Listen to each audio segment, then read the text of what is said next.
Welcome to Season 3 of the Builders Podcast. I'm Matt Levenhagen. Here we share the journeys, strategies, and lessons that help entrepreneurs build what's next. Builders helping builders. Enjoy the show. Hello, everybody, and welcome to another The Builders. Today, we are joined by Robert Siciliano. Welcome to the show, Robert. Thank you, Matt. Happy to be here. So Robert is a cybersecurity guru or expert or whatever you want to call it. Yeah, He's that guy. Yeah, I'll take it.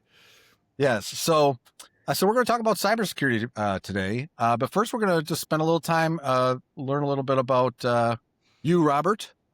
If you want to spend 5-10 minutes or a couple minutes just telling us about your, how you ended up doing the amazing things you're doing in the world today. All right. So, well, first, I am, in Boston, Massachusetts, born and bred. People, when they find out that I'm from Boston, they always ask me, and I tell them, no, I have never, ever parked a car in Harvard Yard, ever. Yeah. Right? Right.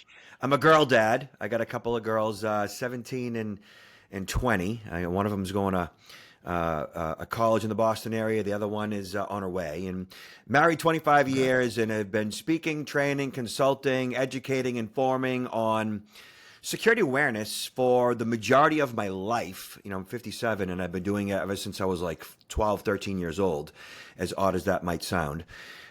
Because it's, life experience, right? Things that happened to me early on kind of provided me that focus.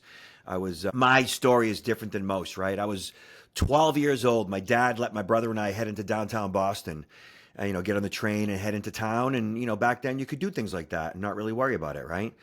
And at 12, we get off the train and 5 kids are outside the train, kind of, sort of waiting for us to come out. And they beat me up and took my money. Oh, my. I was not prepared for that. And so my little brother's with me. He's like 8, I'm 12, and he's crying, sitting on the curb. And we get back on the train, get home, and I'm like, Dad, he's like, oh, yeah, we have to have a talk. And he explained to me that, the predators versus the prey, right?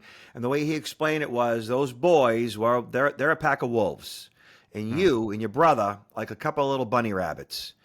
And it always has been, is, and always will be like that. And so you need to be able to recognize risk and how to protect yourself when those wolves come around. I was like, all right, I'm going to go play my Star Wars now. And I walked away. Because what do you know at 12 years old, right? You don't Right. fully interpret that. But I kind of understood because, here we go. And then about a year later, I was 13 and I'm at summer camp, right? Because that's what we did back then. And the first time in my life, I met a girl that I had a crush on. And I was like, well, we kind of hung around a little bit and we would sit together on the bus on the ride home and we held hands. And like to this very day, I remember it fondly. And then we get off the bus one day and we go to her house and we're kind of sitting on her front porch and she's kind of looking all solemn and stuff, and I'm like looking at her body language and she's like a little bit teary eyed. And then she says to me, and, she says, I think you should know my mother's boyfriend raped me.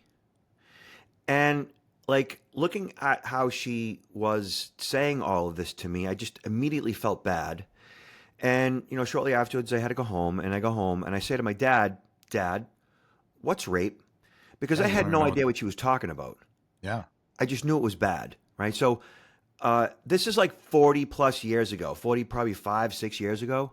We didn't know what sex was back then. Like we didn't have that type of information. Like that was not something that we were aware of. Right. Kids didn't have the conversations with each other, never mind adults, that they do today.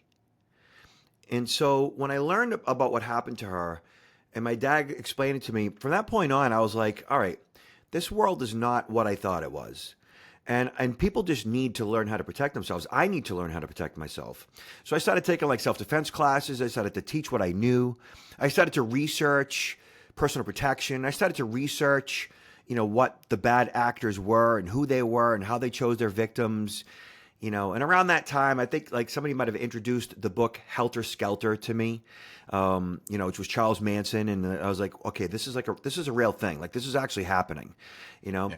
And so in my early teens, I just kind of took it upon myself to like be that person that had this information to kind of like start to tell everybody like, look, this is what's going on out there. And like, you need to know how to like deal with this. And so by my mid 20s, I had already started a small business where I was, selling pepper sprays and stun guns, and I had a mail order catalog, right? Wow. And then, like, I bought my first computer probably in 1994. It was an IBM PS1 Consultant, so that's the make and the model, with Windows 3.0 and a 150 megabyte hard drive. And frankly, I probably bought it hot. Like that's kind of how we did things back then, Boston. Yeah. And I had a dial-up connection to Amazon. I'm sorry, AOL. Dial-up connection to AOL. Amazon wasn't even a thing yet. I had a dial-up connection to AOL, and I had the ability to accept, credit cards, Visa, MasterCard, American Express. They call that merchant status. And probably about maybe 3 weeks into being plugged into AOL, I got hacked. I had about. If it's going to happen to anybody, it's going to happen to you. Right? The universe is telling you, Yeah. you are the guy we're going to do all this stuff to you, and you're going to change the world because you're going to now go out and preach. I have always felt that way. Yeah. It was like, I have always felt the urgency to get it out there, And so when that happened, as upset as I was, because I lost like $4,000 around that time, which back then was astronomical. Like that was just so much money for a kid my age. I was mid-20s. Like I had probably just spent like as much as $1,000 in that computer. And, like when that happened, I was devastated. But at the same time, I was also like amazed at what they did. Like I did not know that was a thing. I did not know you could do that. And like my business at that time was personal protection. It was avoiding and removing yourself from dangerous situations from like muggers and thieves and sexual predators. And now like I lost all this money. I get hacked, and hacked wasn't even a word that I understood at that time. I just knew that I was essentially stolen from is what I understood it as.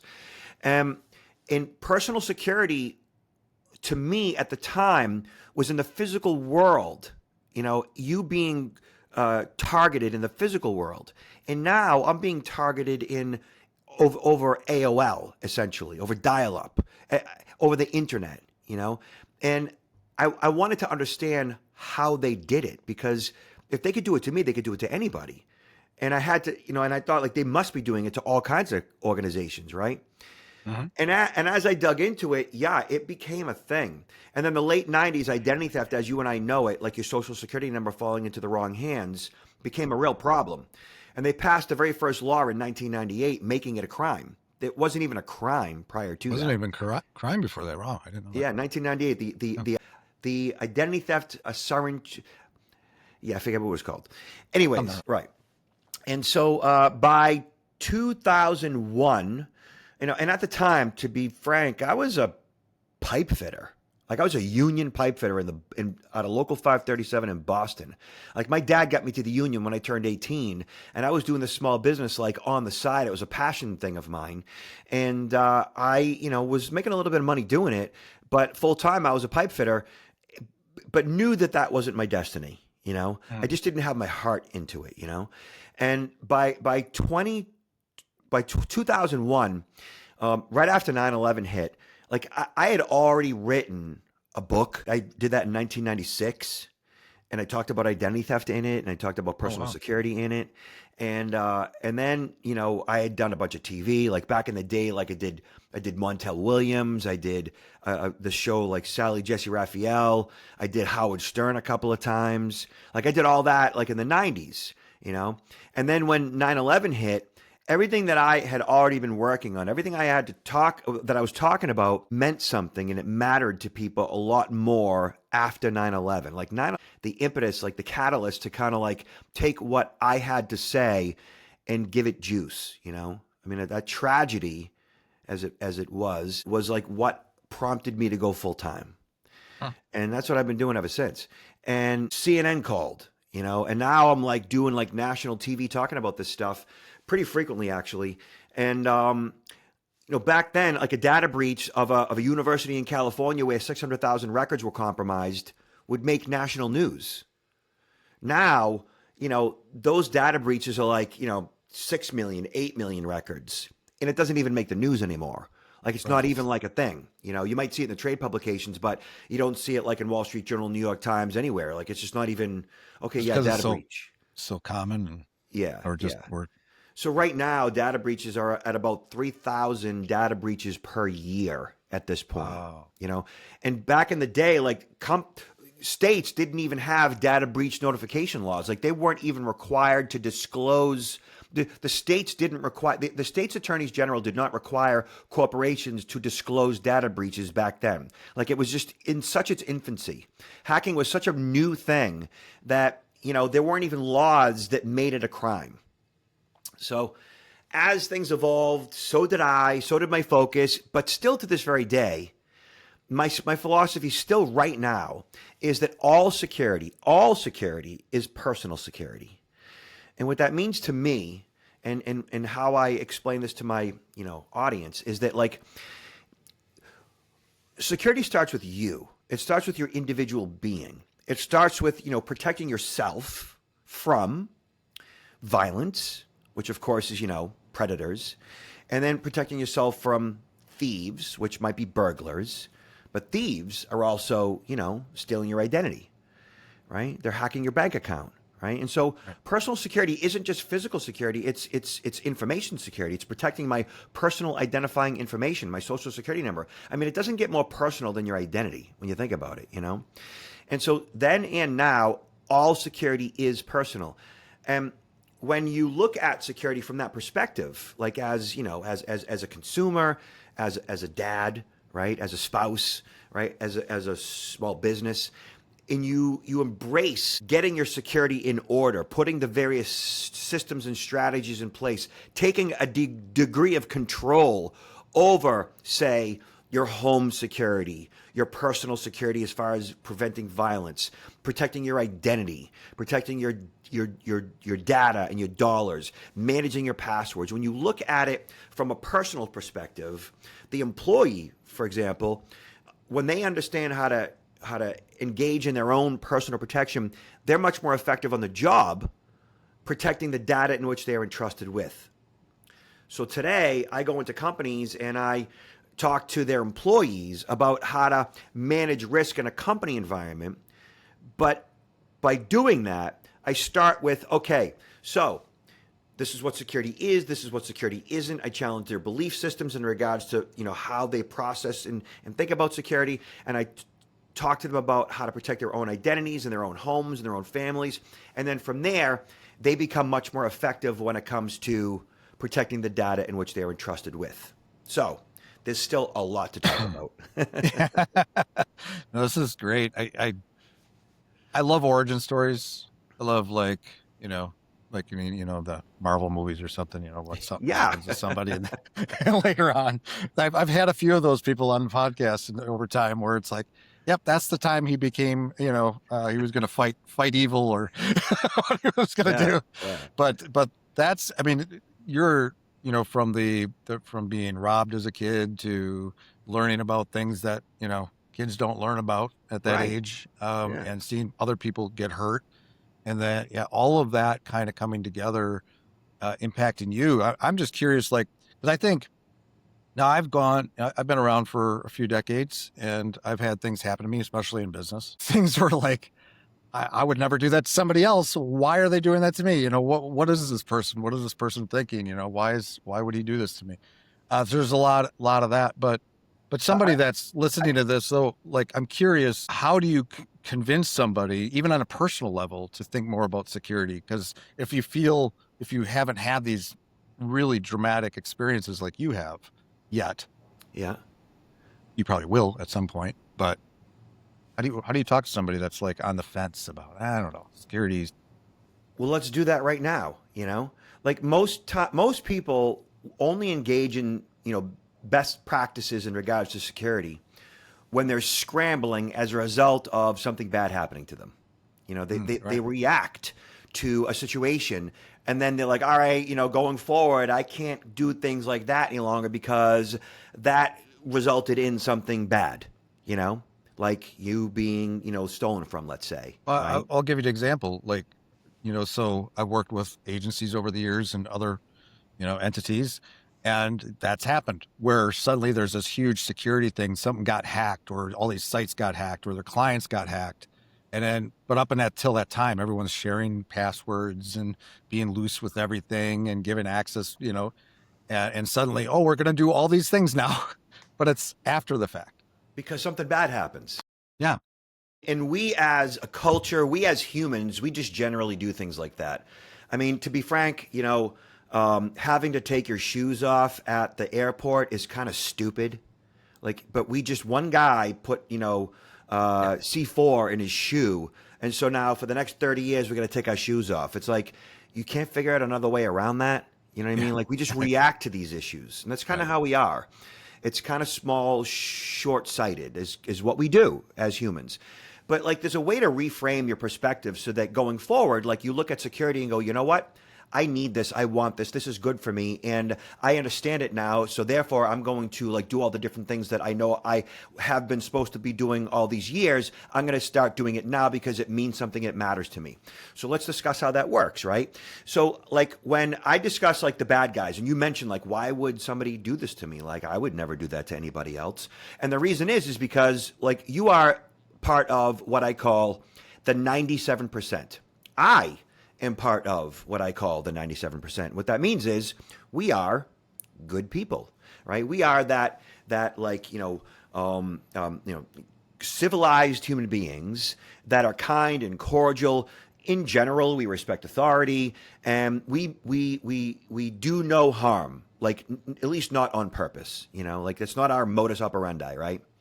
But then like, if there's 97% of people are good, what else does that mean? It means that 2 to 3%, and I think it's like really close to 3, and it could be even more, but it's like 2 to 3, are what the medical establishment will call antisocial personality disorders, ASPD. They are the sociopaths, the psychopaths, basically like those hardcore narcissists that experience no shame, no remorse, no guilt, no empathy, no sympathy, that they are truly the human predators amongst us. Okay. That's kind of skewed for business, isn't it? Well, yeah, I There's going mean, to be a lot more of those. well, yeah. And they look at us like these sociopaths, these psychopaths, they look at you and I like they are the pack of wolves. They are the wolves and we are the rabbit, right? They're the lion, we're the gazelle. Right. And they look at the world just like that. And they wake up every day and they look for ways to exploit us because, they got to eat. And in order for them to eat, they got to find their prey and they got to kill it, whatever that might mean. Okay. Whether it's hack their database, steal their identity, or actually burglarize their house or physically, eat them. We've seen that, I mean, okay. So starting with that knowledge that is a reality. That is a reality of humanity. All right. And I don't bring all that up to go, oh, you need to worry about them because that's useless. Like that's just the way it is. Always has been, is, and always will be like that. Okay. And then from there, right, just recognizing that like these bad actors, they do in fact exist. And then, okay, so now what? Like, okay, security guys. So now what are you going to tell me? All right. So you and I, as good people, but just humans in general, humans by default are what we call an interdependent species. Interdependent means we are dependent upon each other for our survival. So what does that mean? It means that without, say, male and then female, we would not procreate. Okay. So we need each other for our survival. And in order to procreate or essentially like be with each other as social creatures, we need to trust each other. And that trust is by default. So we trust by default. So from the time you come out of your mama and are dependent upon her and say dad, going forward, like for the rest of your life, you trust others. And that means when you interact with people in the physical world, or you get an email or a phone call or a text message, you pretty much want to and generally need to trust that the person on the other end, or that you're in contact with or communicating with in face to face, has good intentions, that they don't mean to do you harm. And that is our default. And I know people say to me all the time, I don't trust anybody. And I'm like, yeah, you do. I mean, we do, you know? And so we want to and need to give the benefit of the doubt. And here's the other side of that, right? Security is not normal. It's not natural. What I mean when I say that is like, if you're always giving the benefit of the doubt, if you want to and need to trust your fellow humans, security is about predators and thieves, bad actors, sociopaths, psychopaths, people that mean to do you harm. And you're looking at that as like, well, I don't necessarily like want to think that like they're going to choose me or target me. Like, I just want to trust people. Like, it's just so much easier. Like if all I need to do is trust people, that feels much better to me. Security is about worry and fear, and it's scary, and it's about people that want to hurt me or take from me. I don't want that. I just want to, like, you know, get up in the morning, do my job, and come back and pick up my daughter after school and take her to dance and get my son after soccer practice and get home in time to make dinner. And heck, I just want to watch Dancing with the Stars, you know? Right. I don't want to have to. You don't want to go through your life worrying about every person you come in contact with is possibly going to do something to you. Of course It's not. not a good way to live. Of course not, right? But here's what we do. And let me ask you a question, right? Like, if you're watching the 6 o'clock news, you're watching the 6 o'clock news, and something bad happens in a neighborhood somewhere, and the local TV station comes in, and they send a reporter in, and she's got a microphone and a camera guy, and she knocks on the neighbor's door and says, okay, so, and the neighbor comes outside, and she says, what do you think about what happened? Like, what do you think about what happened? What does the neighbor always say? I don't know. I'm not sure what they always say. Besides what? Well, besides, I mean, that would never happen here. Well, that's it. That's what they say. Yeah.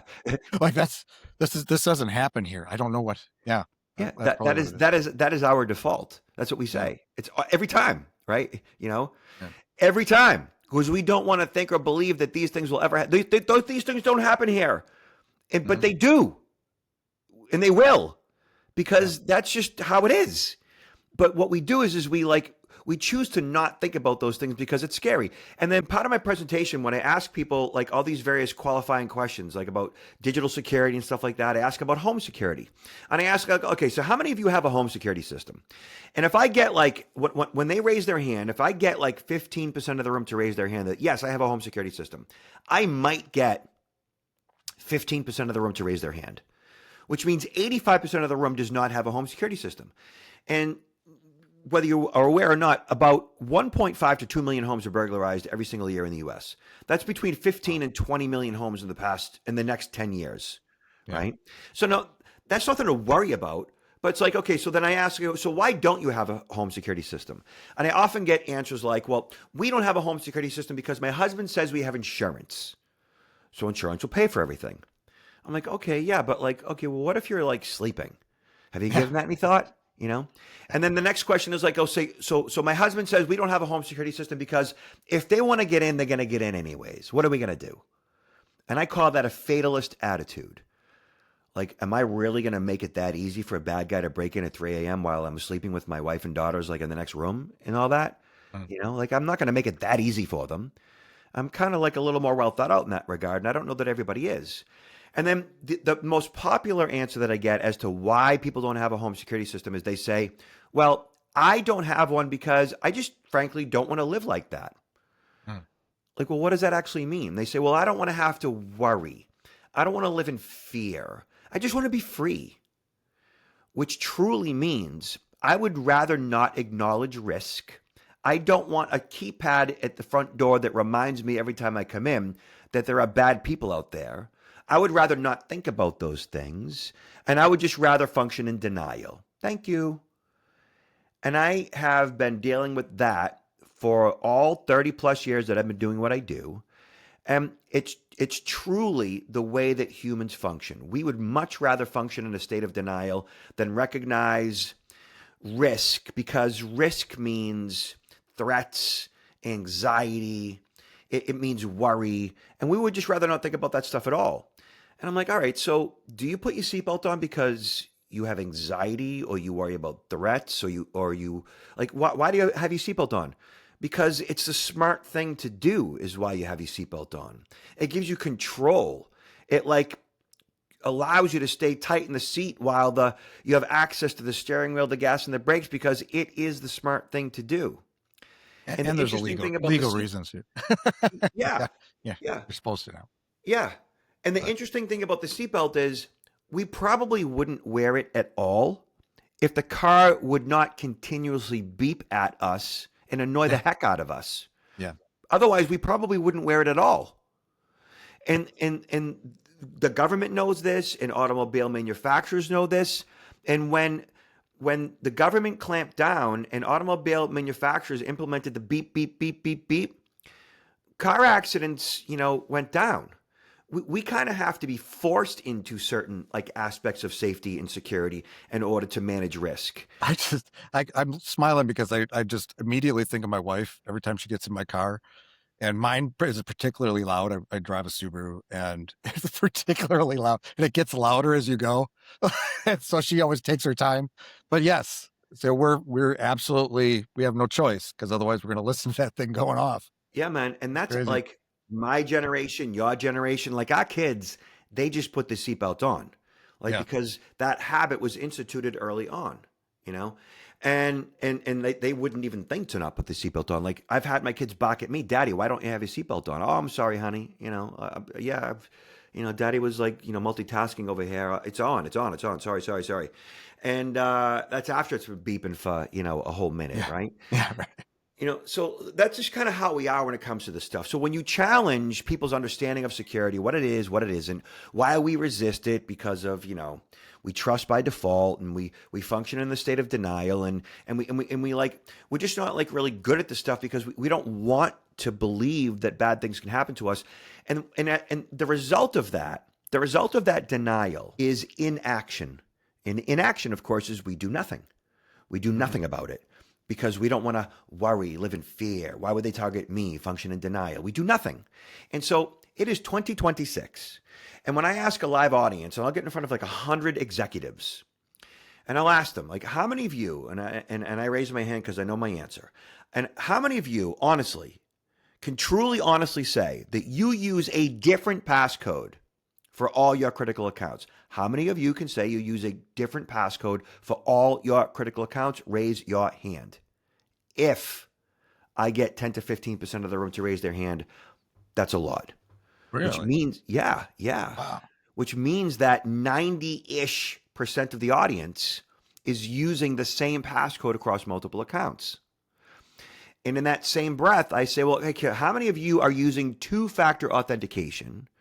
So you log in, username, passcode, and then you get a one-time text message. How many of you are using two-factor authentication for all your critical accounts, including both personal and professional email? Raise your hand.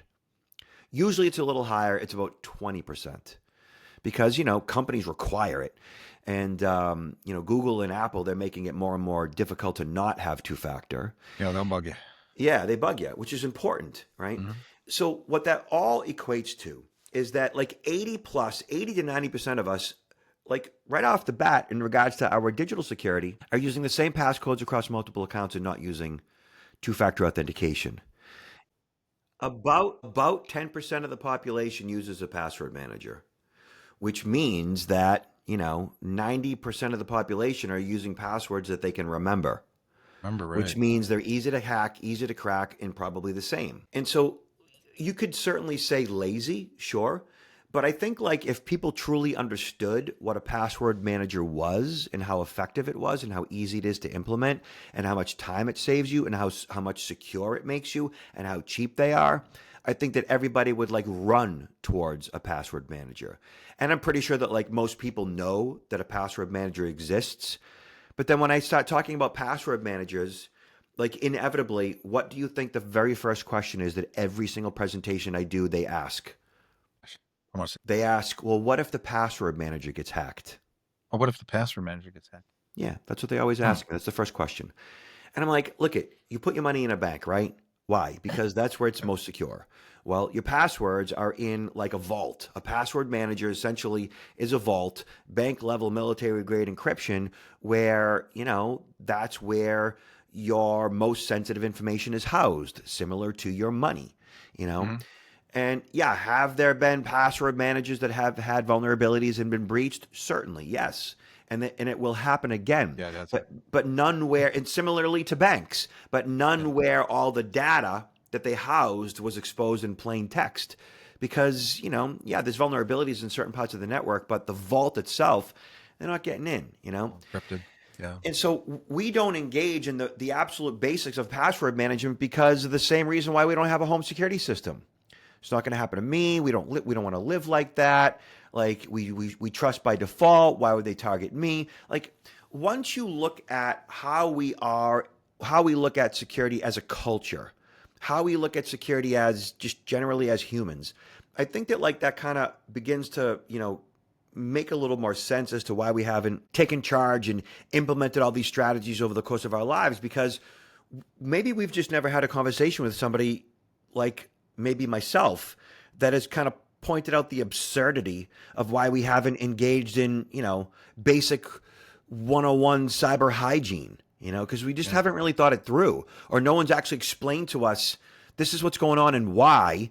And these are the features and benefits of engaging in best security practices going forward, how it saves you time, how it saves you money, how it manages your risk, how it protects yourself, how it But protects it your. can look like an effort though too, right? I mean, like I think you have to decide. Like I use a password manager, and before that, I mean, there was a period of time years ago where I would just have passwords like in a doc or something, or share it that way, or just share it on Slack or something. Yeah. But I got into a habit. Even I use one password. There's LastPass. There's other password managers out there. I use one password. But now, even if I'm turning over the keys to a website or whatever I'm doing to log in, I just go into one password. I create it, and it has that 7 day. It's going to expire. Here you go. You send that one link. Don't share it with anybody. But that's a habit. That's something I have to, and it is an extra step. But you have to decide how important security is for you. Right? So, look, at security is absolutely no different than, or the tools of technology in security are absolutely no different than the tools of technology in anything and everything else. Like, for example, we have 2 feet of snow here in Boston. Okay. Maybe 50 years ago, you had a metal shovel and you just had to shovel that out. And then technology produced snow blowers. You're like, hey, I'm ditching the shovel. I want a snow blower because that just makes my job a heck of a lot easier. But, you had to go out, you had to buy it, you had to gas it up, you had to like oil it, you had to deal with it when it broke, you had to like, when the share pin broke off, you had to get underneath the thing and deal with it. You had to replace the gas every once in a while because it could go stale on you. But guess what? Having that snow blower and 2 feet of snow is a heck of a lot better than having to shovel it, right? And then, snow plows, you're like, oh, these things are awesome. Like I could just put my, snow blower in the garage and just like take the gas out of it and clear out the lines and then maybe like only use it once in a while. But I'm having this driveway, plowed because that is so much easier. And my guy's great and he shows up on time. And it's like, we engage in various tools of technology because of their features, of their benefits, of how they make our lives that much better. And security practices and security products and services are no different.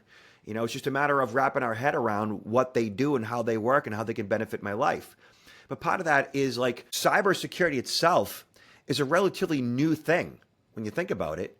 The internet itself is a relatively new thing.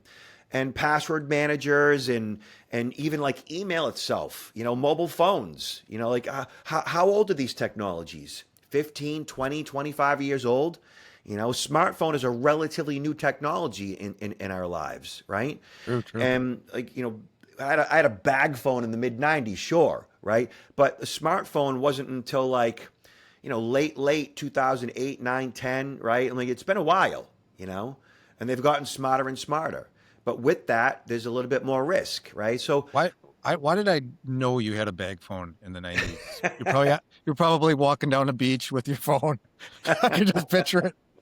I had a beeper. Yeah. A beeper, then a bag phone. Yeah. That's right. Yeah. Yeah. Yeah. Awesome. Of course, Yeah. right? And so like at this point, it's important that like we look at the basics, you know. So number one, like so my job is to get my people to like drink the Kool-Aid of security. So once you understand risk and that like there is and there always will be these bad guys out there and they're always looking for their next target. Like that's just those sociopaths and psychopaths, they make a lot of noise, okay? And they're Mhm. good at what they do. And people say to me all the time, if these hackers, if they could just, like take what they know, like they could just cure cancer. And I'm like, yeah, no. I mean, these are bad people that don't care about you or curing cancer. Like all they care about is themselves and their next fix. Like they are like professional criminals and always have been and always will be. And so, and look and I tell everybody, don't worry about that. Just do something about it, right? Right. So start off with the password manager, graduate to two-factor authentication. And I say consider a home security system because it's a constant reminder that like you really should lock your doors because that's a smart thing to do. You really should like have a home security system because why not? I mean, they're cheap enough. Cameras, keypad, it alerts law enforcement. Look in certain parts of the country, you may not lock your doors, but in certain parts of the country, like they have like, meth addicts that like, these are people that are like really are unfortunately like, addicted to a substance that really makes them in some cases, violent. Why wouldn't you install a home security system in an area like that? Not because you have to worry or live in fear, because the same reason why you put your seatbelt on. It's a smart thing to do. Bad guys are always looking for the path of least resistance. You don't want that to be you. You know what I'm saying? So what I've created is something I call the strategic human firewall, right? So what that is, it's like a methodology that moves beyond, technical software to what of course is the human layer. You and I, transforming us or our employees into like this active defensive perimeter. It blocks deception. It's a proactive governance, as they say. It's a mindset that turns employees or you and I from passive targets to an active detection layer. It's the shift from I trust what I see and hear to I verify everything. Like, doesn't that make sense? Like, why wouldn't we want to do that? You want your spouse to do it. You want your kids to do it. You want your parents to do it, right? Yeah, it's not only about you love. There are Yeah. people that And care like, about. and your mom and dad are clicking everything and responding to every phone call. And they're clueless with this stuff. And you want them to become a human firewall because otherwise your inheritance is going to a bad guy, right? And it's all about like protecting us from what I call the human blind spot, which essentially is that psychological instinct, which we all possess to trust what is familiar to us, right? Essentially, it is that cognitive gap where we all possess this biological trust that overrides like digital suspicion, which we don't have enough of, right? Leaving the door wide open for all kinds of deception, Wow. So what do you provide? I'm curious. Like, what do you like? Do you coach? Are you coaching people? Is it a program? Is it a course? Is it a set of tools that you're providing people? So as a builder, right, I've been building this thing for all of my adult life. And primarily what I generally do is when I'm called upon by an organization, I'll go into their organization at their annual conference, at their annual security awareness conference, and speak, just give a live presentation in front of, 100, 200, 500 people. It's essentially me on a platform and I'm having, so I call my presentations a dialogue, essentially, meaning like the methodology is a conversation. It's a conversation that I'm having with 500 people versus like the most security awareness training today is it's a monologue. It's the computer talking at you. It's you looking at a learning management system and clicking links and answering questions and just trying to get through that thing as quickly as you possibly can and trying to like move the video forward and beat the LMS so you can just get back to work. That is not training people to manage risk. It's teaching people how to get around the LMS so they can get back to work. Right, You know, right, right. and so my gig is like actually like talking to people and having a conversation with them and telling them and explaining to them and walking them through all the worries and the fears that they've had their entire lives and say, you know what, you don't have anything to worry about at all, really. As long as you do these basic things and as long as you look at security the way that you know really like you're supposed to, like as the strategic human firewall, you understand like what that human blind spot is and why we function in denial and why we trust by default. Like once you understand all that stuff, you look at it as like, okay, that's kind of silly how I've been doing that all these years. That whole like human firewall thing makes a lot of sense to me. I want and like I wish that like my wife was here today at this presentation because he or she like they would love this. Like this is good for them too. Like my parents need this. You know, like that's how you change behavior. That's how you get people to, you know, think ultimately and do things differently, you know? So I get in front of live audiences generally, get on planes, hotels, you know, and then, you know, I do it virtually like we're doing right now, you know, and it's funny because like 9 out of 10 times when I walk in the room and I get on the platform after I'm introduced, I look out into the audience, they're like this. They're all looking at me. Hey, We're going to security talk guy. security today. Yeah. Hey, security guy, what are you going to tell me that I don't already know? You know? And then like we start having this dialogue and like within like 10 minutes, you know, they start thinking like, okay, so like he's not talking about what I got to do at work. He's talking about me. He's talking about my identity. He's talking about freezing my credit, protecting my bank account. He's talking about like protecting my kids when they're online. He's talking about my parents. Like, like this is, and what happens is the arms go down and they physically actually lean in and they're like, all right, so like, I got questions. Like I've had a question about this for a long time. And now they begin to raise their hand and we get into this conversation. And before you know it, like an hour and a half is gone and they're like, oh, it's over. That was great. Like, and then they come up to me at the end of the presentation and they're like, listen, I came to this program for a few reasons. Number one, my boss told me I had to come. Number two, like, you know, we've got these problems with, you know, data breaches and like we're all under fire here. And if we don't like, you know, pass the phishing simulation training, you know, we're going to lose our jobs, which I've seen that happen. And like, I didn't think I wanted this. I didn't think I needed this. And you know what? I didn't think it was going to be like this. I'm so glad I came because this was great. Like, do you speak to high schools? Like, you know, do you speak to like, you know, retirement homes? And, you know, it's like, it's that reaction, you know. That's my other question. Like, who do you like what organizations do you like to speak to? So generally, it's like any organization that has something to lose, something to protect. You know, if they've got, say, anywhere from 50 plus employees, even, you know, 25 to 50, they need this type of education. And I have like a sliding scale. I work with all size organizations, you know. I mean, I know that no two budgets are the same, so I make it work for everybody, you know. And I generally will do it in person. It's usually a little bit more money because it requires travel. But I'm fine doing something virtually. And as you can see, like virtually, like I get my point across virtually too.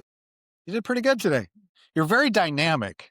And so very, very fun to listen to. Well, if somebody wants to reach out and want to learn more about what you do or get in contact with you, maybe to, you know, to come in and educate whoever, or, you know, and where do you hang out? Do you hang out on the World Wide Web, LinkedIn? Where can people find you? So a couple things before I plug myself. And listen, you've been very generous today, and thank you for that. Like really, you know, I hope everybody got something out of this today. But I want people to walk away with at least, you know, I've given them like password managers and two-factor authentication, which are the absolute basics. But there's one more thing that I like just, you know, to part with in regards to like do this now. It's something called a credit freeze. And if you haven't done a credit freeze, you really should yesterday. So credit freeze is a tool that's available to you for free at the 3 major credit bureaus. So Experian, TransUnion, and Equifax, and get a freeze at all 3. Again, it's free. So just do a quick search on Google for Credit Freeze TransUnion, and then Credit Freeze Experian, Credit Freeze Equifax, which means you'll end up on the page on their site where you begin to set up an account. And that account allows you going forward to temporarily freeze and temporarily thaw your credit. So what that ultimately means is going forward, once your credit's frozen at the three major credit bureaus, nobody can open up a new line of credit under your name until you temporarily thaw it. So when you want to get a loan, when you want to refinance, when you want to lease a vehicle, when you want to, get a new credit card and so forth, you go to one of the three credit bureaus, or all three for that matter, temporarily thaw, and then it'll automatically freeze like whatever day you choose to do so. And now your credit is protected. Your identity is protected. It's a free tool that's been available since 2008. Everybody should have their credit frozen, including your children, 17 and under. Freeze yourself, freeze your spouse, freeze your parents. It doesn't affect your credit. It's not connected to your credit cards at all. You still have full access to all your credit. But once your credit's frozen, it makes the job of the identity thief a lot harder. I've had criminal hackers email me my social security number. Hey, security guy, haha, here you go. Flexing their muscles. Yeah. And I'm like, I could care less because I got a credit freeze. Yeah. All right. What are you going to do with it? Yeah. Exactly. I'm glad you added that, because I was actually looking for space to say, are there any other things besides passwords? And you graciously provided that at the end. Yeah. That's awesome. Yeah. So I'm all over the web. I mean, if you can spell Siciliano, Robert Siciliano, Siciliano, on all the socials, LinkedIn, Twitter, Facebook, whatever. And then my website is protectnowllc.com. Again, protectnowllc.com. Perfect. Well, thanks for joining us, Robert. This has been very interesting. I know I'm going to be thinking a lot more about security today. Yeah. So, that's the whole point. Until next time. Thank you, brother. Thanks for tuning in to this episode of the Builders Podcast. One more quick note about our sponsors. At Unified Web Design, we're passionate about doing better together, partnering with agencies and businesses to deliver exceptional web design, development, and ongoing support. And UnifiedLabs.ai is where we explore smart, practical ways to integrate AI directly into your website and e-commerce flows. From intelligent chatbots to marketing automation to back-end reporting, all with a strong focus on user experience and making your systems work smarter. If you haven't already, subscribe or follow to stay updated on future episodes. And if you enjoyed today's conversation, sharing it with someone who might benefit helps us grow this amazing community. Until next time, keep building smarter, bolder, and with purpose.